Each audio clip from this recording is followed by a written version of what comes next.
বিসমিল্লাহির রহমানির রহিম। আসসালামু আলাইকুম ওয়া রাহমাতুল্লাহ। 10 মিনিট মাদ্রাসায় আপনাকে স্বাগতম। আজ আমরা জিলহজ মাসের 10টি আমল সম্পর্কে জানব।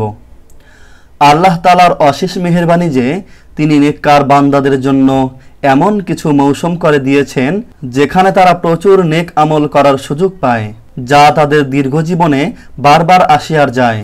এসব মৌসুমের সবচেয়ে বড় ও মহত্বপূর্ণ হচ্ছে জিলহজ মাসের প্রথম 10 দিন।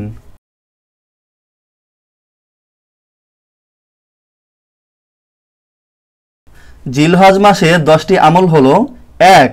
সামর্থ্যবান হলে হজ ব্রত পালন করা। 2. সামর্থ্যবান হলে কোরবানি করা।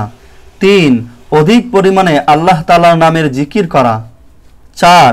অধিক পরিমাণে নেক আমল করা, যেমন সালাত, কিয়ামুল লাইল, দান সদকা ইত্যাদি।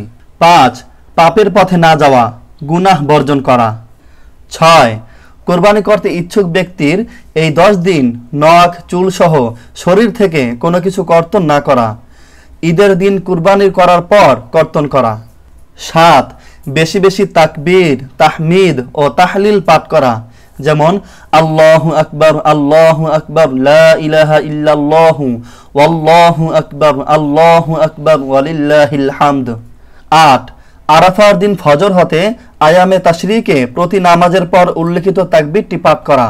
দোয়াটি হলো আল্লাহু আকবার, লা ইলাহা ইল্লাল্লাহু, ওয়াল্লাহু আকবার ওয়ালিল্লাহিল হামদ। 9. আরাফার দিনে রোজা রাখা। আল্লাহর রাসূল সাল্লাল্লাহু আলাইহি ওয়াসাল্লাম ইরশাদ করেন, আরাফার দিনের রোজার ব্যাপারে আমি মনে করি তার বিনিময়ে আল্লাহ তাআলা 1 বছর পূর্বের ও 1 বছর পরের গুনাহ মাফ করে দিবেন। আরাফার দিন ছাড়া প্রথম দশকের বাকি দিনগুলোতেও রোজা রাখাকে মুস্তাহাব বলেছেন ইমাম নববী রাহমাতুল্লাহি আলাইহি, কেননা নফল রোজাও নেক আমলের শামিল। হাদিসে এই দশকে সাধারণভাবে নেক আমলের প্রতি উৎসাহ দেওয়া হয়েছে। অবশ্য হাদিসে স্বতন্ত্র নির্দেশ থাকায় আরাফার দিনের রোজা বিশেষ গুরুত্বপূর্ণ। 10. ঈদের দিনের যাবতীয় সুন্নাহ পালনে সচেষ্ট হওয়া। ইনশাআল্লাহ পরবর্তী যে কোনো ভিডিওতে ঈদের দিনের সুন্নাত সম্পর্কে আলোচনা করা হবে। আসুন এবার একটি কবিতা শুনি। সোনার খনি আমলে ধনী, সুযোগ এসেছে দিচ্ছে হাতছানি।